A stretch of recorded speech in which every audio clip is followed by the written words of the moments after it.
ഋത്വി എന്നാ പറഞ്ഞത്? Tomato. Happy birthday. നാളെ ഹാപ്പി ബർത്ത്ഡേ ആണോ? ഹാപ്പി ബർത്ത്ഡേ അല്ല നാളെ. ഓണം. തിരുവോണം. തിരുവോണം. തിരുവോണം. അതെ. Hello guys, welcome back to our channel. അപ്പോൾ തിരുവോണം കഴിഞ്ഞിട്ട് 1 വീക്ക് ആയില്ലേ? എല്ലാവരും അതിൻ്റെ ക്ഷീണം മാറിയിരിക്കാവും. പക്ഷെ ഞാനിപ്പോഴാണ് കേട്ടോ തിരുവോണം വ്ളോഗായിട്ട് വന്നിട്ടുള്ളത്. നമുക്ക് ഇപ്പോഴാണ് അത് എഡിറ്റ് ചെയ്ത് പോസ്റ്റ് ചെയ്ത ടൈം കിട്ടിയിട്ടുണ്ടായിരുന്നത്.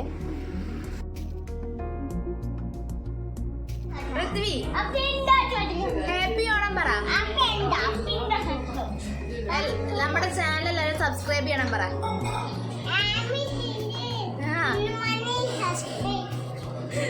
നമ്മീ ചാനൽ ചിങ്ങമണി സബ്സ്ക്രൈബ് ചെയ്യണോ?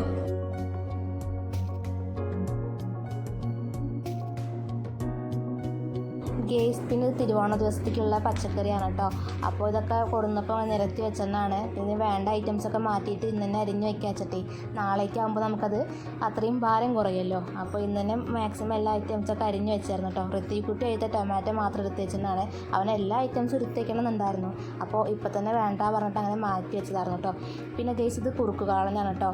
നമ്മളിത് തലേ ദിവസം തന്നെ ഉണ്ടാക്കി വെച്ചിട്ടുണ്ടായിരുന്നു. ചിലർ 2-3 ദിവസം മുന്നേ ഉണ്ടാക്കി വയ്ക്കും. ഇതാകുമ്പോൾ അത്യാവശ്യം ദിവസം ഇരിക്കുമല്ലോ. ഇതിൻ്റെ റെസിപ്പി ഞാൻ നമ്മൾ ഷോർട്സ് ആക്കിയിട്ട് പോസ്റ്റ് ചെയ്തിട്ടോ. എല്ലാം ലേറ്റ് ആയിട്ടാട്ടോ ഞാൻ പോസ്റ്റ് ചെയ്തത്. ഇതൊക്കെ ശരിക്കും ഒരാഴ്ചയൊക്കെ മുന്നേ ഇതിൻ്റെയൊക്കെ റെസിപ്പി പോസ്റ്റ് ചെയ്യേണ്ടതാണ്. എന്നാലും ഒരുപാട് ആൾക്കാർക്ക് യൂസ്ഫുൾ ആവും എന്നൊക്കെ അറിയാം. പക്ഷെ നമുക്ക് ഇപ്പോഴാണ് ഗേസ് ടൈം കിട്ടിയത്. പിന്നെ ഇത് അവിയലിലേക്കുള്ള കഷ്ണങ്ങളാണ് കേട്ടോ നുറുക്കിയിട്ടുണ്ടായിരുന്നത്. ഓലനിക്കുള്ള ഐറ്റംസാണ് കേട്ടോ. മത്തൻ്റെയും കുമ്പളൻ്റെയും ഓലയാണ് നമ്മൾ പ്രിപ്പയർ ചെയ്യാൻ പോകുന്നത്. ഗേസ്, ഇവിടെ നമ്മുടെ തിരുവോണം വ്ളോഗ് സ്റ്റാർട്ട് ചെയ്യാൻ കേട്ടോ. അപ്പോൾ ഞാൻ രാവിലെ എണീറ്റ് വന്നപ്പോഴേക്കും നമ്മുടെ ഓൾമോസ്റ്റ് എല്ലാ വിഭവങ്ങളും ആയിട്ടുണ്ട് കേട്ടോ. മസാലക്കറി, പായസം, രസം, അങ്ങനെ കുറച്ച് വിഭവങ്ങൾ മാത്രമേ കേട്ടോ പെൻഡിങ് ഉണ്ടായിരുന്നുള്ളൂ ആവാൻ വേണ്ടിയിട്ട്. നമ്മുടെ ഒരടുപ്പിൽ മസാലക്കറിക്കുള്ളതും മറ്റൊരടുപ്പിൽ പാലടയ്ക്കുള്ള അടയാണ് കേട്ടോ വേവിച്ചുകൊണ്ടിരിക്കുന്നത്. ഇതൊന്നും സിംഗിൾ റെസിപ്പി ആയിട്ട് ഞാൻ പോസ്റ്റ് ചെയ്തിട്ടില്ല കേട്ടോ. ഇനി വരുന്ന വീഡിയോസ് നമ്മൾ എന്തായാലും അങ്ങനെ പോസ്റ്റ് ചെയ്യണ്ട്. കാരണം ഓരോരുത്തരും ഓരോ പോലെയാണ് ഉണ്ടാക്കുക. നമ്മൾ പാലക്കാടൻ സദ്യ എങ്ങനെയെന്ന് ഞാൻ കാണിക്കുന്നുണ്ട്. പാലക്കാടൻ സദ്യയിലും പലരും പല പോലെയാണ് ഉണ്ടാക്കുന്നുണ്ടാവുക. പക്ഷെ ഞങ്ങളുടെ സൈഡത്തെ എങ്ങനെ ഞാൻ വരുന്ന വീഡിയോസിൽ പോസ്റ്റ് ചെയ്യുന്നതാണ്. കേസ്, തിരുവോണ ദിവസം നമുക്ക് രാവിലെ കഴിക്കാൻ പഴം പുഴുങ്ങിയതും പപ്പടമായിരുന്നു. ഞാൻ മുന്നത്തെ വീഡിയോസിലും പറഞ്ഞിട്ടുണ്ട് ഓരോ സൈഡിക്ക് ഓരോ പോലെയാണ്. നമ്മൾ ശർക്കര ഇട്ടിട്ടാണ് പഴം പുഴുങ്ങുന്നത് കേട്ടോ. അപ്പോൾ അതിൻ്റെ കൂടെ നമ്മൾ പപ്പടം കൂട്ടിയിട്ടാണ് കഴിച്ചിട്ടുണ്ടായിരുന്നത്. അടിപൊളി ടേസ്റ്റായിരുന്നു. പിന്നെ പാലട ഉണ്ടാക്കാൻ വേണ്ടിയിട്ടുള്ള പ്രിപ്പറേഷൻ തുടങ്ങിയിട്ടുണ്ടായിരുന്നു കേട്ടോ ഒരു സൈഡിൽ. അപ്പോൾ അതെനിക്ക് വേണ്ട പാല് പൊട്ടിച്ചൊഴിക്കുകയായിരുന്നു. അപ്പോഴേക്കും നമ്മുടെ മസാലക്കറി അവിടെ റെഡി ആയിട്ടുണ്ടായിരുന്നു. ഓരോ സൈഡിലേക്ക് ഓരോ പോലെയാണ് ഓരോ വിഭവങ്ങളും ഉണ്ടാക്കുന്നത്. അപ്പോൾ ഞങ്ങൾ എങ്ങനെ ഉണ്ടാക്കുന്നതെന്ന് നിങ്ങൾക്ക് ഓരോ വീഡിയോസിൽ ഓരോ റെസിപ്പിയായിട്ട് ഞാനിനി വരുന്നതായിരിക്കും. നമ്മൾ പാലക്കാട്ടുകാരാണ് കേട്ടോ. പാലക്കാടിലെ ചെറുപ്പശ്ശേരി പറഞ്ഞ സ്ഥലത്താണ്. അതിൽ തന്നെ ഓരോരുത്തരും ഓരോ പോലെ ഉണ്ടാക്കുന്നുണ്ടാവുക. അപ്പോൾ ഞങ്ങൾ ഉണ്ടാക്കുന്ന വിഭവങ്ങളിലെല്ലാം മധുരം കുറച്ച് മുന്നിട്ട് നിൽക്കുന്ന വിഭവങ്ങളായിരിക്കും. അപ്പോൾ അതിൽ കുറച്ച് എരിവുള്ള ഐറ്റംസ് വരുന്നതാണ് മസാലക്കറി, അച്ചാർ, സാമ്പാർ, അങ്ങനെയൊക്കെ. ഇനിയുണ്ട് കേട്ടോ, എനിക്ക് പെട്ടെന്ന് കിട്ടുന്നില്ല. അപ്പോൾ ഓരോ സൈഡിക്ക് ഓരോ പോലെയാണ്. അപ്പം നിങ്ങളുടെ സൈഡിലേക്ക് എങ്ങനെയാണെന്ന് പറയുകൊണ്ടു. ഞങ്ങൾ പിന്നെ അവിയലിലും മധുരം കൂടും കേട്ടോ. ചില സൈഡിലേക്ക് അവിയലും മധുരമൊന്നും ഇല്ലാതെ ഉണ്ടാക്കാറുള്ളത്. അപ്പോൾ അതാണ് ഞാൻ പറയുന്നത്. ഞങ്ങളുടെ സൈഡിൽ തന്നെ പലരും അവിയലും മധുരം ഇല്ലാതെ ഉണ്ടാക്കുന്നത് കണ്ടിട്ടുണ്ട്. അപ്പോൾ ഋത്തി കൂടി ഉണ്ട് കേട്ടോ ഇവിടെ. അപ്പോൾ അവൻ്റെ വോയിസ് ഇതിൻ്റെ ഇടയിൽ ഉണ്ടാവും. പിന്നെ ഇവിടെ പാലടയ്ക്ക് വേണ്ടിയിട്ട് ബട്ടറിൽ പഞ്ചസാര ഇട്ടിട്ട് ചൂടാക്കി എടുത്തായിരുന്നു കേട്ടോ. അപ്പോൾ അതിന് കളർ കൊടുക്കാൻ വേണ്ടിയിട്ടാണ് ഞാൻ പാലട ഉണ്ടാക്കുന്ന റെസിപ്പി സിംഗിളായിട്ട് പോസ്റ്റ് ചെയ്യുന്നുണ്ട് കേട്ടോ. അപ്പോൾ അതിന് സിംഗിളായിട്ടൊരു വീഡിയോ എടുത്ത് വെച്ചിട്ടുണ്ട് എന്തായാലും. അപ്പോൾ ഞാൻ കാര്യമായിട്ട് അതിൻ്റെ റെസിപ്പിയും കാര്യങ്ങളൊന്നും ഈ വീഡിയോസിൽ പറയണില്ല. ഒറ്റയ്ക്ക് ഞാൻ പോസ്റ്റ് ചെയ്യുമ്പോൾ നിങ്ങൾക്ക് കറക്റ്റ് ചെയ്തിട്ട് പറഞ്ഞു തരണ്ടേ. ഏത് പായസം ഉണ്ടാക്കുമ്പോഴും കൈ എടുക്കാതെ ഇളക്കിക്കൊണ്ടിരിക്കണമെന്ന് എപ്പോഴും അമ്മ പറയണേ കേൾക്കാറുണ്ട് കേട്ടോ. അതുപോലെ തന്നെയാണ് ഇവിടെയും ചെയ്തിട്ടുള്ളത്. കൈ എടുക്കാതെ ഇളക്കിയിട്ടുണ്ടായിരുന്നു. അപ്പോൾ അതിൻ്റെ ടേസ്റ്റ് വേറെ ലെവൽ തന്നെയാണ് കേട്ടോ.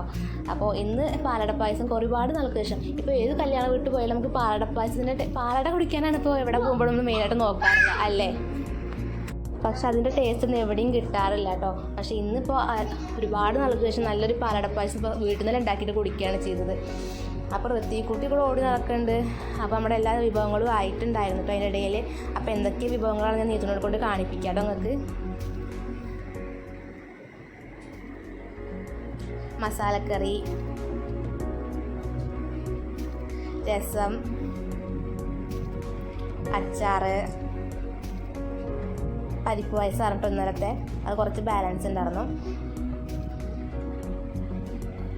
പിന്നെ ഇതെന്തായിരുന്നു, ഇത് നമ്മുടെ ഓലനാണേ. എല്ലാ വിഭവങ്ങളും ഇങ്ങനെ വിളമ്പാൻ വേണ്ടിയിട്ട് കയ്യിലൊക്കെ കൊടുന്ന് വെച്ചിട്ടുണ്ടായിരുന്നു, അതാണ് കേട്ടോ. പിന്നെ നമ്മുടെ കാബേജ് ഉപ്പേരി ആയിരുന്നു. പിന്നെ പൈനാപ്പിൾ പച്ചടി, നല്ല ടേസ്റ്റ് ഉണ്ടായിട്ട് ഒരു ഇമേജ് ഉണ്ടാക്കിയതായിരുന്നു. പിന്നെ കൂട്ടുകറി കാണുമ്പോഴേക്കും എൻ്റെ ഫ്രണ്ട്സിനൊക്കെ ഓർമ്മ വരാറുണ്ട് കേട്ടോ. നമ്മുടെ കൂട്ടുകറി എൻ്റെ ഫ്രണ്ട്സിന് ഭയങ്കര ഇഷ്ടമാണ്. പിന്നെ അത് കാളൻ, അവിയൽ, പുളിയിഞ്ചി, ഇത് മോര് കേട്ടോ. പിന്നെ പഴം പുഴുങ്ങിയത്, എന്തായിരുന്നു, സാമ്പാറാണ് ഗൈസ്. പിന്നെ ഒരു സൈഡിൽ ചോറ്, അതും ചോറ് തന്നെയാണ് ഗൈസ്. പിന്നെ നമ്മുടെ ശർക്കരപ്പേരി, 4 വട്ട ചിപ്സാണ് കേട്ടോ.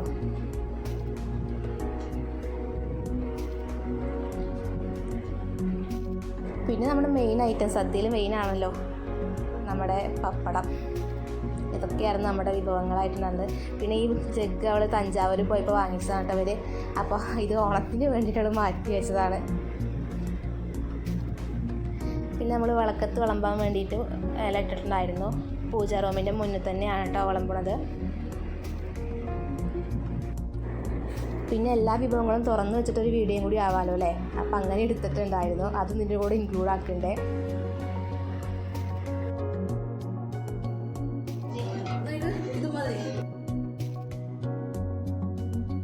പിന്നെ ഗെയ്സ് നമുക്ക് പറയാനുള്ള ഒരു കാര്യമായിട്ട് നമ്മളെ സപ്പോർട്ട് ചെയ്യുന്ന ഒരുപാട് ആൾക്കാരുണ്ട്. അപ്പോൾ നമ്മുടെ വീഡിയോസ് നമുക്ക് ഞാൻ പറയാറുണ്ടല്ലോ ഡെയിലി അപ്ലോഡ് ചെയ്യാൻ പറ്റണില്ല എന്ന്. അപ്പോൾ ഡെയിലി അപ്ലോഡ് ചെയ്യാൻ വേണ്ടിയിട്ട് ഒരുപാട് ആൾക്കാർ പറയുന്നുണ്ട്. ഒരു ദിവസം പോസ്റ്റ് ചെയ്യുമ്പോൾ അടുത്ത ദിവസം ഒരു സബ്സ്ക്രൈബേഴ്സിന് നമുക്ക് കൂടാറുണ്ട് കേട്ടോ. അപ്പോൾ അതിൻ്റെ സന്തോഷം വേറെ തന്നെയാണ്. അപ്പോൾ ഡെയിലി അപ്ലോഡ് ചെയ്യണമെന്നൊക്കെ വിചാരിക്കും ഞാൻ, പക്ഷെ നീ കൊണ്ട് നടക്കുന്നില്ല. ഇതിൻ്റെ ഇടയിലേക്ക് അറിയാം കുറച്ച് പേരെൻ്റെ ഫ്രണ്ട്സും കുറച്ച് പേര് ഫാമിലിയാണ്. അപ്പോൾ അതിലല്ലാതെ നമ്മളെ സബ്സ്ക്രൈബ് ചെയ്ത് ആരെങ്കിലും ഉണ്ടോ എന്ന് എനിക്ക് അറിയത്തില്ല. അപ്പോൾ അവരൊക്കെ ഉണ്ടിച്ച് നമ്മളെ സപ്പോർട്ട് ചെയ്ത സന്തോഷം. ഇനി നല്ല നല്ല വീഡിയോസായിട്ട് ഞാൻ വരുന്നത് തന്നെ ആയിരിക്കും. മാക്സിമം ദിവസേന ഒരു ഷോർട്ട്സെങ്കിലായിട്ട് പോസ്റ്റ് ചെയ്യണമെന്ന് ഞാൻ വിചാരിക്കും കേട്ടോ. അപ്പോൾ നടക്കുന്നില്ല, അതാണ്. അപ്പോൾ ഇനിയും മാക്സിമം അങ്ങനെ ഞാൻ ശ്രദ്ധിച്ചിട്ട് തന്നെ പോസ്റ്റ് ചെയ്യാൻ നോക്കുന്നുണ്ട്. നമ്മൾ ഇഷ്ടപ്പെടുന്ന ഒരുപാട് ആൾക്കാരുണ്ട്, ഡെയിലി പോസ്റ്റ് ചെയ്യാൻ പറയുന്നുണ്ട്. ഒരു ദിവസം പോസ്റ്റ് ചെയ്യുമ്പോൾ ഒരു സബ്സ്ക്രൈബർ നമുക്ക് ഇൻക്രീസ് ആവുന്നുണ്ട് കേട്ടോ. അതിന് സന്തോഷം വേറെ ലെവൽ തന്നെയാണ്. പിന്നെ വിളക്കത്ത് വിളമ്പിയിട്ട് എല്ലാവരും കൂടി ഒന്ന് പ്രാർത്ഥിക്കുകയൊക്കെ ചെയ്തു കേട്ടോ. അത് കഴിഞ്ഞിട്ട് പിന്നെ ഞങ്ങൾ സദ്യ കഴിക്കാൻ വേണ്ടി ഇരുന്നിട്ടുണ്ടായിരുന്നു. ഞാൻ നല്ല വീഡിയോസൊക്കെ എടുക്കണം വിചാരിച്ചിട്ട് ഓരോ വിഭവങ്ങൾ നമ്മുടെ ഓരോ ഇലയിൽ വീഴുമ്പോൾ ഓരോന്നായിട്ട് എടുക്കണം എന്നൊക്കെ വിചാരിച്ചിട്ടൊന്നും നടന്നില്ല ഗീസ്. എല്ലാം കൂടി ഒരുമിച്ച് വരുമ്പോഴുള്ള വീഡിയോസ് എടുത്തിട്ടുണ്ടാകും കേട്ടോ. അപ്പോൾ ഇങ്ങനെ എല്ലാവരും കൂടി ഒരുമിച്ചിരുന്ന് സദ്യ കഴിക്കുമ്പോൾ ഭയങ്കര സന്തോഷം തന്നെയാണ്. തറവാട്ടിലിരുന്ന് കഴിക്കുമ്പോൾ ഭയങ്കര മിസ് ചെയ്തിട്ടുണ്ടാകും കേട്ടോ. അന്ന് രാവിലെ എല്ലാവരും വിളിച്ചായിരുന്നു. അപ്പോൾ എല്ലാവരും പറയുന്നുണ്ട് ഞാൻ അടുത്ത പ്രാവശ്യം അങ്ങോട്ട് വന്നേ പറ്റൂ എന്നൊക്കെ പറഞ്ഞു. കഴിയട്ടെ, എല്ലാം പറ്റട്ടെ, നമുക്ക് ആഗ്രഹിക്കാം. അപ്പോൾ എല്ലാ വിഭവങ്ങളൊക്കെ വിളമ്പി വരുന്നുണ്ടായിരുന്നു. ഞാൻ പിന്നെ വീഡിയോ എടുക്കാൻ വേണ്ടിയിട്ട് ഒന്നിച്ചിരുന്ന് നേരെ പോയിട്ട് ഇരുന്നു കേട്ടോ. എല്ലാവരും കൂടിയിട്ട് വിളമ്പിരുന്നു അപ്പോഴേക്കും. പിന്നെ എടുത്ത് പറയേണ്ട ഒരു കാര്യം കേട്ടോ, ഞാൻ ക്യാബിൽ പോകുമ്പോൾ എനിക്കൊരു അങ്ങനെ ക്യാബ് മേറ്റ് ഉണ്ട് ഇപ്പോൾ ഓഫീസിൽ. അപ്പോൾ അവരുടെ പെട്ടെന്ന് ഞാൻ അങ്ങനെ ഷെയർ ചെയ്തിട്ടൊന്നുമില്ല ചാനൽ. അങ്ങനെ ആൾ ഷോർട്സ് സ്ക്രോൾ ചെയ്യുമ്പോൾ എൻ്റെ വീഡിയോ കണ്ടു പറഞ്ഞിട്ട് എനിക്ക് മെസ്സേജൊക്കെ അയച്ചായിരുന്നു കേട്ടോ. അപ്പോൾ നമ്മുടെ വീഡിയോസ് മറ്റുള്ളവരിലേക്ക് എത്തുന്നുണ്ടെന്ന് അറിയുമ്പോൾ ഭയങ്കര സന്തോഷം. അപ്പോൾ അവർ പറഞ്ഞൊരു ഫുഡിൻ്റെ വ്ളോഗ് ചെയ്യാനൊക്കെ പറഞ്ഞിട്ട് കുറേ മോട്ടിവേറ്റ് ചെയ്യുന്നുണ്ട്, ഡെയിലി വ്ളോഗ് ചെയ്യാനൊക്കെ പറയേണ്ട ആൾ. അപ്പോൾ അങ്ങനെ ഒരുപാട് ആൾക്കാരെ സപ്പോർട്ടുണ്ട്. അപ്പോൾ ഒരുപാട് സന്തോഷം. അപ്പോൾ ഇനി നല്ല നല്ല വീഡിയോസായിട്ട് ഞാൻ വരുന്നതായിരിക്കും കേട്ടോ. നമ്മുടെ വീഡിയോസൊക്കെ എടുത്ത് വെച്ചിട്ടുണ്ട്, മെല്ലെ കണ്ട് ഞാൻ എല്ലാം പോസ്റ്റ് ചെയ്യേണ്ടതാണ്. അപ്പോൾ ഒരുപാട് സന്തോഷം, നിങ്ങളുടെ സപ്പോർട്ട് ഞാൻ ഇനിയും പ്രതീക്ഷിക്കുന്നു. അപ്പോൾ എല്ലാവർക്കും ഓണം കഴിഞ്ഞു എന്നറിയാം. നല്ലൊരു ദിവസങ്ങൾ നേരുന്നു. അപ്പോൾ ബൈ.